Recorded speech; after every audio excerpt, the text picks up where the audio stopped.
नमस्ते।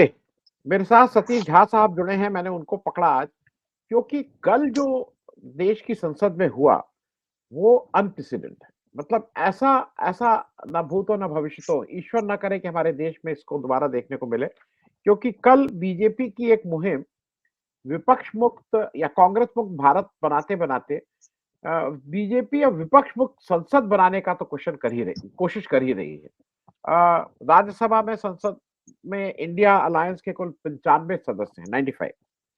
उसमें से कल और परसों मतलब 2 दिन मिला के अब तक 46 लोगों को 46 को वो सस्पेंड कर चुके हैं और एक संजय सिंह को पहले ही सस्पेंड कर चुके थे जुलाई में पूरे सेशन के लिए रेस्ट ऑफ द उसमें। तो 47 लोगों को ऑलरेडी ये सस्पेंड कर चुके हैं। लोकसभा में इंडिया अलायंस के 133 सदस्य हैं, जिसमें से 46 को ये सस्पेंड कर चुके हैं। सतीश जी, ये मैं इसलिए कह रहा हूँ कि बहुत सीनियर लोग हैं। मतलब मैं इन सारे लोगों को मनोज झा, जयराम रमेश, मतलब ये लोग कोई झगड़ालू टाइप के लोग नहीं है। मैं संजय सिंह को मैं ये मानता हूँ, संजय सिंह का पॉइंट ऑफ ऑर्डर रहता है, संजय सिंह बिना बात के नहीं करते। लेकिन इन सबको जिस तरह से सस्पेंड किया जा रहा है, वो विपक्ष की बिल्कुल साफ-साफ इस समय बीजेपी को दिखा रहा है कि वो कोई डिसेंट उसको शायद अलाउ ही नहीं है। वो या वो फेस नहीं कर सकती। क्यों? क्या हुआ है सतीश जी? पहला वक्तव्य, फिर उसके बाद बात करते हैं। नमस्कार। और ये बहुत ही महत्वपूर्ण, इनफैक्ट दुर्भाग्यपूर्ण बात ही हुई है जो हुई है। ऐसा जब मैं सोचा मैंने कि भाई ऐसा तो नहीं हो सकता। जब पहली बार उन्होंने एक को सस्पेंड किया तो मुझे लगा कि कहीं इसकी रणनीति ऐसी तो नहीं सबको सस्पेंड कर दें। फिर मैंने सोचा कि अगर मैं विपक्ष का नेता होता तो मैं खुद ही बाइकआउट कर देता ऐसा जो आर्बिट्ररी एक्शन हो रहा है उसको लेकर के। उन्होंने इसका मौका दिया ही नहीं, उन्होंने सबको ही सस्पेंड कर दिया एक तरह से। देखिए जो खबरें आई हैं, जो हमने पढ़ी हैं, उसमें 100 तक को बोला, कभी 95 के नंबर आते हैं, कभी 100 के नंबर आते हैं, दोनों मिला करके करीब 100 के आसपास मान लीजिए। 100 के आसपास विपक्षी नेताओं को सस्पेंड कर देना संसद से, और पूरे सत्र के लिए, ये एक दिन के लिए नहीं है, पूरे सत्र के लिए। इसका एक ही मतलब है कि वो जो चाहते हैं उन्हें मनमानी करना पूरी करेंगे, नंबर एक। नंबर दो, मुझे याद आते हैं इस बात को लेकर के, जैसा हुआ था हिटलर के जमाने में, उनके पास बहुत मेजोरिटी थी। तो जो उनका विरोधी था उसको, उसका तो कल जीवन ही समाप्त कर दिया गया, जेल में डाल दिया गया। विरोध करने के लिए सिर्फ अकेला विरोधी था, उसकी भी जगह उन्होंने छोड़ी नहीं आती। यहाँ तक कि उनको चाहिए पूरी की पूरी सदन उनकी जो थी वहां यस मैन होने चाहिए थे। आप देखिए इसमें संस्कृति की बात आती है। मैंने तमाम संघ के लोगों से बात की पिछले कई सालों में। वो कहते हैं देखिए हमारे यहाँ एक परंपरा है, नीति है कि हम जो अपना नेता होता है उससे सवाल नहीं खड़े करते। अगर उससे विरोध करते हैं तो उसका एक समय होता है जब अपने आप वो आक्रोश व्यक्त हो जाता है, लेकिन उसका विरोध नहीं करते हम। जो भी वो करता है वो हमारा नेता है। तो ये अगर ऐसी संस्कृति है तो उसमें विरोध की गुंजाइश वो छोड़ते ही नहीं है। लेकिन दूसरी तरफ हमने ये भी देखा, उसी समाज के परिपक्व नेताओं ने कहा लेकिन गणतंत्र में और लोकतंत्र में ये आवश्यक है कि एक जगह जो है विपक्ष की हो। बिना एक मजबूत विपक्ष के ऐसा हो नहीं सकता। तो वहां में कुछ जो उसके लीडर ऐसे थे, संत थे, वो कहते थे ये बहुत जरूरी है कि विपक्ष कुछ मजबूत हो। लेकिन विपक्ष मजबूत नहीं हो पाया है। उसने अपनी जगह रणनीति के हिसाब से सामरिक ढंग से देखें तो कोई ऐसा नहीं बना है कि वो मजबूत हो सके। उसकी जो अब तक की जो छवि रही है, जिन्होंने इतना गवर्नेंस किया है इतने 60 साल, 65 साल, या कम से कम 50 साल तो किया ही सब मिला करके, उनके पास रणनीति होनी चाहिए विपक्ष में रहने की। वहां रह कैसे, उनको सारे कानून कायदे पता है, उनको रूल्स पता है, उसके हिसाब से बहुत कुछ कर सकते थे। उन्होंने नहीं किया है। यानी कि विपक्ष ने अभी तक अपनी छवि बनाई नहीं है कि हम मजबूत हैं और हम कुछ कर सकते हैं। तो उनको उन्होंने दिखा दिया, सत्तारूढ़ पार्टी ने, कि आपको हम बिल्कुल बिल्कुल ऐसे निकम्मा बना देंगे।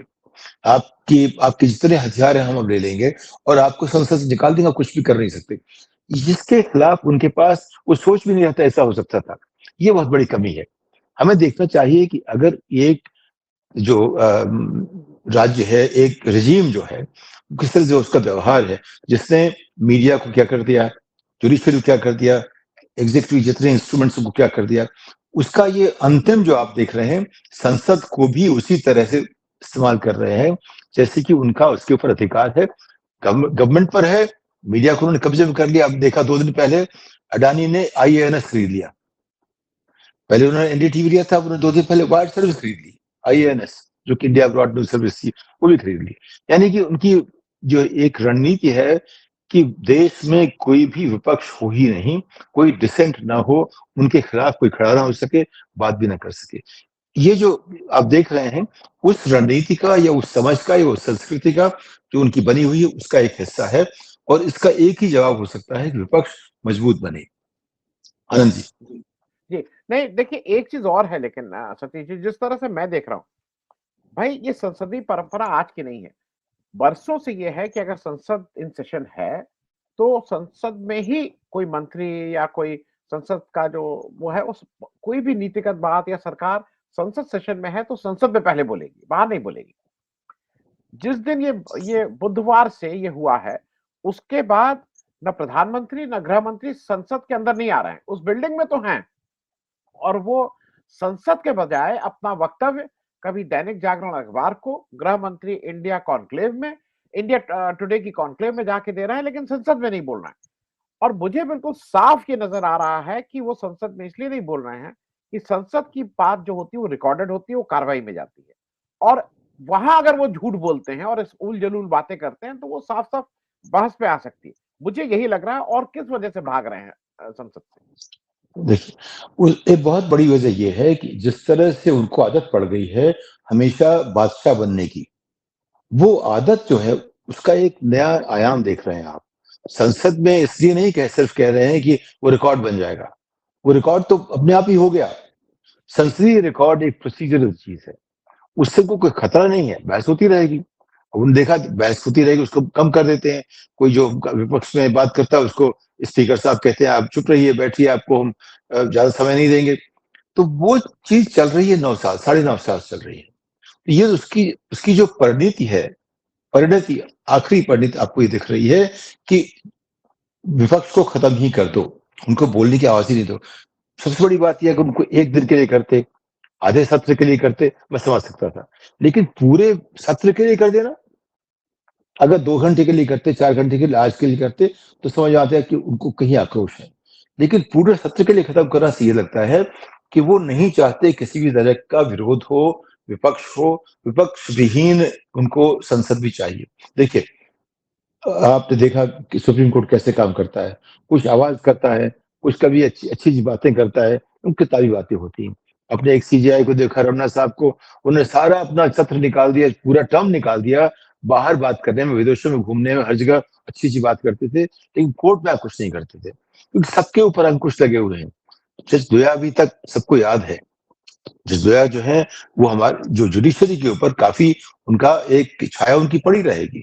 और तमाम चीजें जो सरकार करती रहती है, जो चिट्ठियां जाती हैं, पत्री जाती है, ये लोग पेजेस जाते हैं, नोट्स जाते हैं, वो सब तय करते हैं व्यवस्था। यानी कि ऑलरेडी जो हमारे पास 303 सीटें हैं, उससे व्यवस्था पूरी तरह केंद्रीकृत हो गई है। उसमें अधिनायक वादिता जो है वो साफ साफ झलक रही है। यहाँ पे कोई बहस की बात नहीं है। वो ये मानते ही नहीं कि जो आप जिन मूल्यों की बात आप कर रहे हैं, वो मूल्य मानते हैं कि वो किसी और ने बनाए थे। जो भी चीज उनको पसंद नहीं है वो औपनिवेशिक थे, जो पसंद नहीं है वो ऐसे जमाने में जो वेस्टर्नाइज थे, जो पश्चिमी सभ्यता का हिस्सा थे, वो करते थे। अब ये बात हो गई है, हम जो चाहेंगे वो करेंगे, क्योंकि हमारे जो लक्ष्य हैं उस साथ चलते रहेंगे। वो हमको वोट इसलिए मिला है, हमारे जो जितने वोटर्स हैं वो चाहते हैं कि हम जो करें हम करेंगे। ये एक सिलसिला निकल चुका है। इसमें आपने देखा है कि इस सरकार ने कभी भी किसी भी नियम को उसकी जगह नहीं रहने दी, हर नियम की जगह उन्होंने डाइल्यूट कर दिया है। ठीक है, मैं ये उनकी मुश्किल है। जी, मैं 2 चीज़ें कह दूँ। ये बहुत सामान्य हो गया, और ये वो नहीं कि बहुत से लोग जुडिशरी में, मैं जानता हूँ हाई कोर्ट में या लोअर कोर्ट में कहते हैं कि लोया बनना है या गोगोई। मतलब ये बहुत कॉमन हो गया है कि लोया के रास्ते जाना है कि गोगोई के रास्ते। दूसरा जो आपने कहा ना कि एक्सपेल कर देंगे, अरे जो बोलेगा उसको एक्सपेल कर देंगे। राहुल गांधी के उसमें देखा कि अडानी का नाम उन्होंने, उनको था कि नहीं नहीं ये जैसे अडानी कोई अनपार्लियामेंट्री बात है, वो एक्सपेल कर दिया। नहीं सतीश जी, एक चीज और लग रही है, ये सारा जो मूल बात है वो इन्वेस्टिगेशन फलाना ढिमाका, वो उनके ऊपर यूएपीए लगना, लेकिन ये सारी कहानी शुरू हुई है बीजेपी के एमपी प्रताप सिन्हा के उनको इनविटेशन या जो पार्लियामेंट पास इश्यू करने से, और उसके उसमें बहुत स्पष्ट है कि इसके ऊपर अगर कायदे से कार्रवाई हो जाए तो प्रताप सिन्हा भी उस घेरे में आ जाएंगे। ये लोग प्रताप सिन्हा पे भी नहीं बोलना चाह रहे हैं, क्योंकि ये लोग कह रहे हैं कि प्रताप सिन्हा पे आप क्या ने क्या कार्रवाई की, तो ये उससे भी बच रहे हैं, ऐसा मुझे लग रहा है। सतीश जी। जी, देखिए, इनके लिए ये कई लोग ये कह रहे हैं कि ये तो सरकार ने ही कराया होगा। ये उनकी साजिश का हिस्सा है कि ऐसी कोई आवाज़ करो, उसके बाद बताओ कि विपक्ष ने ऐसा किया है और सारा का सारा आरोप विपक्ष पे लगा दो। एक तो ये तरीका है। दूसरा, जब ऐसी बातें होती हैं तो इन्वेस्टिगेशन कौन करता है? सरकार करती है। उसमें जो नैरेटिव है, जो सरकार कहलाना चाहती है, उसके इन्वेस्टिगेशन में वैसी रिपोर्ट आएगी। हर बात के तमाम पहलू होते हैं। ये आप पे डिपेंड करता है आप कौन सा पहलू उजागर करना चाहते हो। तो हर जो जितने भी इन्वेस्टिगेशन होते हैं, उनमें ये हम तो सरकार के साथ काम करते हैं, देखते हैं लोग कैसे तय करते हैं, कैसे रिपोर्ट बनानी है, क्या कहना है। अब सब जानते हैं इस बात को। तो वो तय करते हैं कि स्वाद कैसा होगा, इसका फ्लेवर क्या होगा, इसका रंग क्या होगा, ये क्या कहेगी ये रिपोर्ट। तो वो जो आपने सुना जो जिन 5-6 लड़कों की बात हुई है, सबसे अच्छी बात जो कही राहुल गांधी ने कही, उन्होंने कहा कि ये बेरोजगारी जो हमारे यहाँ है, जो मुश्किलें आ रही हैं, उसके खिलाफ एक आक्रोश है। इसमें कहीं भी हिंसा की बात नहीं है। कोई रंग में एक लज्जा का ये विरोध करने का एक तरीका है। ललित झा के पिता ने एक अभी चिट्ठी लिखी है। ये वो लड़का है जिसके कमरे में भगत सिंह की तस्वीर रहती है। ये वो लड़का है जो देशभक्त है। लेकिन इसमें आक्रोश इस बात का है कि उसे कुछ काम नहीं मिल रहा। उसके तमाम लोग, इन लोगों ने अपना एक तरीका निकाला अपने आक्रोश को व्यक्त करने का। आक्रोश को व्यक्त करने का तरीका अगर खत्म होगा तो इस तरह की चीजें होती रहेंगी। लेकिन बात वहां की नहीं है। उसको लेकर के जो विपक्ष के ऊपर आरोप लगाने की बात है, तो कई बार ये लगता है कि इसके पीछे किसका हाथ है। अब ये उनका हाथ है जिनका जिनमें आक्रोश है, या इसका हिसाब जो है रूलिंग पार्टी, जो भी सत्ता में पार्टी है, वो इस तरह करे कि उसके पक्ष में जाए, विपक्ष के खिलाफ जाए। वो तो आप मानते हैं कोई बात होगी, सत्तारूढ़ पार्टी उसका इस्तेमाल करेगी कि कैसे विपक्ष के ऊपर सारी बातें डाली जाए। विपक्ष को इसके लिए तैयार भी रहना चाहिए हमेशा। कोई बात होती है उसको कैसे, लेकिन यहाँ रूल की कोई बात नहीं है। ये जो बुलडोजर की संस्कृति बनी है, वही यहाँ आ चुकी है। बुलडोजर जब पहली बार चला, मैंने कहा ये तो हो किसी भी लॉ अबाइडिंग सोसाइटी में, जहां भी रूल बेस्ड सोसाइटी है, जो कानून का आदेश चलती है, वो ऐसा नहीं हो सकता। हमने वो खत्म कर दिया। हमने बाहर भी करना शुरू कर दिया कि जो हमारे ऊपर आरोप लगाए हैं कनाडा से और अमेरिका से, कनाडा ने बिना अमेरिका के सहयोग के वो आरोप नहीं लगाया था। ट्रूडो ने जो आरोप लगाया तब, जबकि अमेरिका ने उसको कहा कि हाँ तुम कर सकते हो, तो सारी बातें हो चुकी थी। अब अमेरिका ने खुद भी आरोप लगाया है। अब सामने बात आई कि पिछले 4 साल से भारत को country of some concern, particular concern, CPC का दर्जा देने की बात हो रही थी। लेकिन चूंकि हमारे यहाँ रिश्ते ऐसे बन रहे थे, उन्होंने कहा थोड़ा सा स्पीड स्लो हो जाओ। अमेरिका को जानते हैं, अमेरिका कहता है कि भाई ठीक है, हम हमेशा अपने इंटरेस्ट की राजनीति करते हैं, डिप्लोमेसी करते हैं। बात सही हो गलत हो फर्क नहीं पड़ता। वो तानाशाह से रिश्ते बनाते हैं, और जो पसंद आता है उससे रिश्ते बनाते हैं, और जो मूल्य की बात करता है उससे रिश्ते बनाते नहीं है, जब तक कि उनके इंटरेस्ट एक ना हो जाए। वो अपनी इंटरेस्ट बेस्ड डिप्लोमेसी करते हैं। तो इसलिए 4 साल भारत का नाम कंट्री ऑफ पर्टिकुलर कंसर्न नहीं बनाएगा। अब बात हो रही, इस बात की हो रही है। तो ये जो हमने किया, बुलडोजर की संस्कृति जो बनाई, वो संसद तक पहुंच गई यहाँ पे, और देश के बाहर भी चली गई है। तो ये जो संस्कृति आप देख रहे हैं, ये एकाएक नहीं पैदा हुई है। ये उनकी जो सोच है पिछले 100 साल से जो बढ़ती चली आ रही है, उसको आप हिंदुत्व कहिए, उसको आप भारत महान है कहिए, उसको आप जो भी आप कहना चाहें, वो उस परंपरा का हिस्सा है, उनकी सोच का हिस्सा है। ये कोई एकाएक नहीं हो गया है। जी। जी, सतीश जी, 2 चीज़ें मैं इसलिए कि बहुत स्पष्ट दिख रहा है, 2001 में भी ये सब हुआ था, उसके बाद अटल बिहारी वाजपेयी जी संसद में आए थे और उन्होंने इस पे वक्तव्य दिया था, वो बोले थे इस बात पे। मोदी जी का मुझे एक चीज़ अजीब समझ में नहीं आ रही, वो दैनिक जागरण में कह रहे हैं, नहीं, इसमें राजनीति नहीं होनी चाहिए। मोदी जी 26/11/2008 में जब बंबई में अटैक हुआ था, और मेरी याद में सबसे बड़ा आतंकी अटैक आज़ाद भारत में, उसके बाद दूसरे दिन ये पहुंच गए थे बंबई, ये चीफ मिनिस्टर गुजरात थे, बंबई पहुंच के, और उसमें वो प्रेस इंटरव्यू है जहां पीछे गोलियों की आवाज आ रही है, ये वहां खड़े होकर इंटरव्यू देने लगे थे, और अब कह रहे हैं कि राजनीतिकरण नहीं होना चाहिए।